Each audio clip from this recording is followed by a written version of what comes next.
Longtemps, Nicolas Camoisson a fait la guerre. Photographe, caméraman, arabophone, dans son viseur se succédaient les foules hystériques du Hezbollah, les combats de rue à Bagdad et les bombardements syriens. Et puis, Nicolas a fait la paix avec lui-même. De retour en France, il s'est tourné vers le grand large et du phare de Cordouan, il a fait sa deuxième maison.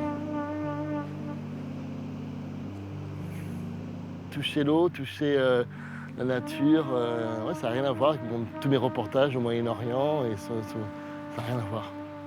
On bascule. Il y a un an, il débarquait ici pour une première résidence autour d'un projet sur la calligraphie arabe. Cordouan, comme une passerelle entre le désert et l'océan. Et c'est là qu'il a fait la découverte de l'histoire d'Anna Atkins, la fille d'un naturaliste anglais du 19e siècle, une pionnière du cyanotype, un procédé photographique rudimentaire et magique.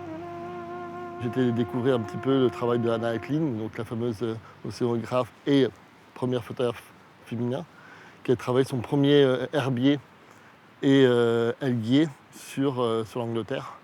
Et c'était en 1843. Et c'est de là où je me suis dit, ben, il faut le faire aussi à Cordouan, pourquoi pas. Salut bonhomme!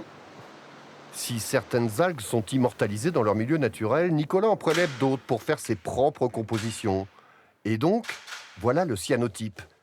Du citrate d'ammonium ferrique mélangé à du ferricyanure de potassium. Voilà pour la chimie.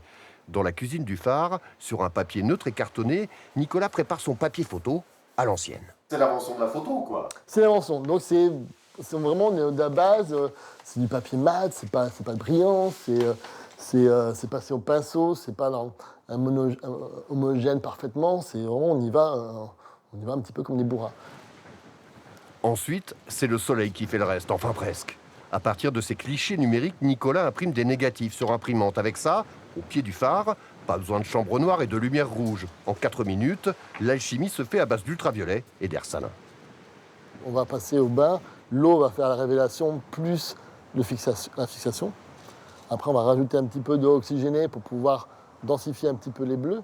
Et c'est bon, il faut seulement rincer avec de l'eau. Et c'est bon, le cyanotype est déjà fait.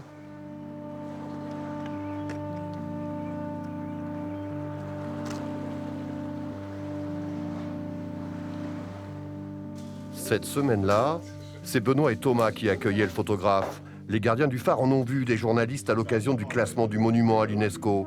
Mais Nicolas, c'est forcément pas pareil. Un truc s'est passé entre ces bonhommes. C'est aussi ça, la magie de Cordouan. C'était en vase clos, t'as du temps ensemble, et t'apprends vraiment à connaître les gens.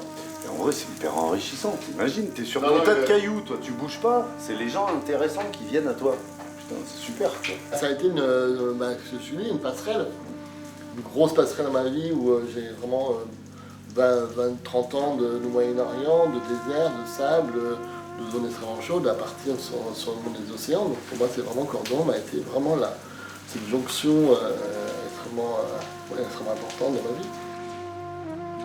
En 2023, pour les 180 ans de l'alguier d'Anna Atkins, Nicolas Camoisson exposera ses cyanotypes à La Rochelle et ailleurs en Nouvelle-Aquitaine.